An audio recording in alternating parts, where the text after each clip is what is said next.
TV9 का आप पंजाब हरियाणा हिमाचल का डिजिटल प्लेटफॉर्म देख रहे हैं। मैं हूं आपके साथ अमनप्रीत और आज की हम पंजाब और हरियाणा की टॉप 5 खबरें लेकर आए हैं, जिसमें आज जो है अलग अलग जगहों के ऊपर बहुत कुछ जो है पंजाब और हरियाणा में देखने को मिला। शुरुआत हम पंजाब से करते हैं और शुरुआत पंजाब से की है तो किसानों का जिक्र करते हैं, क्योंकि जब भी पंजाब का जिक्र होता है तो किसानी सबसे पहले जहन में आती है। पंजाब को इसके लिए जाना भी जाता है। आज किसानों की तरफ से रेल रोको आंदोलन किया गया पूरे पंजाब भर में। 26 जगहों के ऊपर रेल रोको आंदोलन था। 2 घंटे का ये आंदोलन किया गया था, तकरीबन 1 से लेकर 3 बजे तक। हालांकि बहुत जगहों के ऊपर तक किसानों को रेल पटरी तक नहीं पहुंचने दिया गया। कईयों को तो नजरबंद घर पे कर दिया गया और कई को डिटेन कर लिया गया। अगर शंभू बॉर्डर का जिक्र करें तो यहाँ पे सबसे ज्यादा लंबे समय तक जो है किसानी आंदोलन चला। यहीं से किसान दिल्ली की तरफ पहले आंदोलन के लिए कूच किया था, दूसरे में यही वो लंबे समय तक बैठे रहे। तो शंभू बॉर्डर के अगर जिक्र किया जाए तो वहां भी किसानों का बड़ा इकट्ठ था। आज उन्होंने रेल पटरी के पास पहुंचना था, लेकिन वहां तक पहुंचने नहीं दिया गया। तकरीबन 100-150 के करीब तो कुछ किसान पहुंचे, लेकिन वो रेल पटरी तक नहीं पहुंचने में कामयाब नहीं हो सके। पुलिस प्रशासन की तरफ से उन्हें पहले ही रोक लिया गया।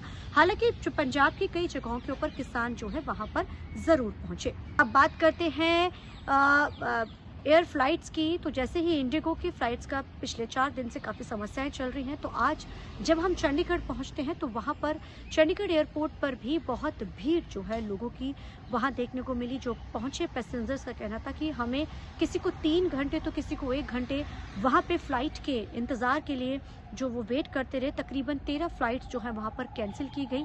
सुबह से ही लोग वहां कतारों में लगे हुए थे, लेकिन जो सबसे बड़ी समस्या लोगों को आ रही थी कि किसी भी तरीके का कोई भी क्लैरिफिकेशन नहीं दिया जा रहा था।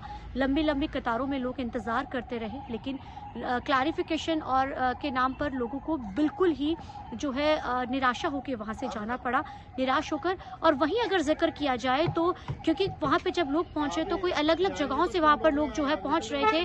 कोई वहां पर हिमाचल से पहुंच रहा था, कोई वहां पे जम्मू से पहुंच रहा था, कोई बेंगलोर से, कोई अंडमान निकोबार जाने के लिए वहां पहुंचा था।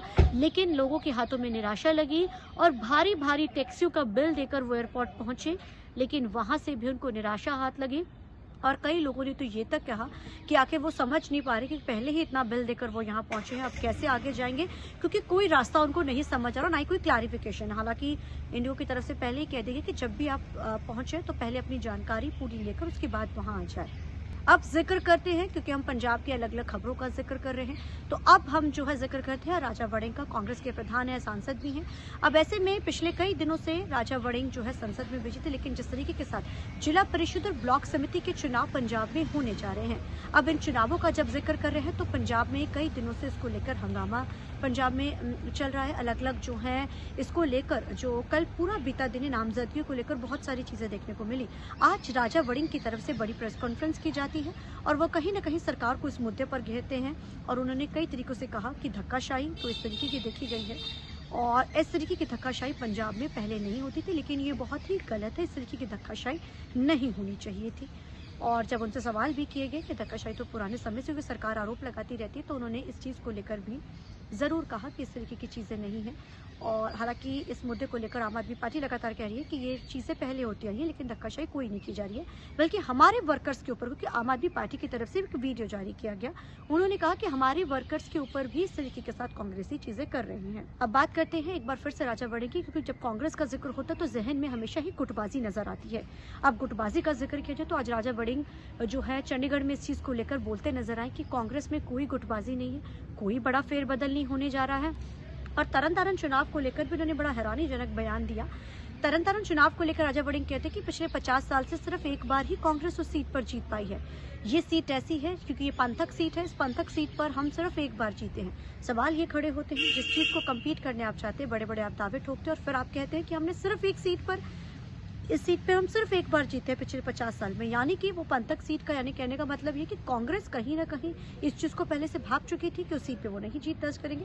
ये राजा वड़िंग का बयान है आज उन्होंने इस चीज के ऊपर। लेकिन गुटबाजी को लेकर उन्होंने कहा कि कांग्रेस में किसी तरीके की कोई गुटबाजी नहीं, सब ऑल इज वेल है। और अगर कोई पार्टी के खिलाफ चाहता है तो उसके खिलाफ अगर अनुशासन को तोड़ता है तो उसके खिलाफ कार्रवाई की जाएगी। अब जिक्र करते हैं हरियाणा का जाते जाते। तो अब जब हरियाणा का जिक्र है, क्योंकि पंजाब में 27वें चुनाव होने जा रहे हैं, अब बड़े सभी नेता जो हैं वो हरियाणा का दौरे पर हैं। बड़े बड़े दावे और वादे हरियाणा में किए जा रहे हैं। लाडो लक्ष्मी योजना से लेके 84 के दंगे वालों को चाहे नौकरी देने की बात हो। अब देश के गृह मंत्री, हालांकि देश के प्रधानमंत्री अभी बीते दिन कुछ समय पहले जो 25 तारीख को क्योंकि पंजाब में गुरु तेग बहादुर जी का शहीदी पर्व मनाया गया था और हरियाणा में भी, तो देश के प्रधानमंत्री वहां पहुंचते हैं। इसको लेकर कई तरीके की राजनीति होती है। हालांकि अब वीर बाल दिवस मनाया जा रहा है क्योंकि अब पंजाब में शहीदी दिहाड़े शुरू होने जा रहे हैं छोटे थे बड़े साहिबजादों के। तब ऐसे में वीर बाल दिवस अब हरियाणा में एक बार फिर से 24 को मनाया जा रहा है, जिस दिन देश के गृह मंत्री वहाँ खासतौर पर यानी कि अमित शाह वहाँ पहुँच रहे हैं। अब इसको लेकर आने वाले दिनों में कैसी राजनीति होती है, अब सबकी नज़र इस पर बनी रहेगी क्योंकि देश के प्रधानमंत्री के दौरे के बाद भी जमकर राजनीति हुई थी। और जिस तरीके के साथ हरियाणा में बड़ी बड़ी चीज़ें पंजाब से रिलेटेड की जा रही हैं, तो जाहिर है इसको लेकर सवाल भी खड़े किए जा रहे हैं। हालांकि सीएम सैनी का जिक्र किया जाए तो वो पंजाब में लगातार एक्टिव है। तो ये इतिहास की पंजाब और हरियाणा की बड़ी खबरें। आप बने रहिए TV9 डिजिटल के साथ।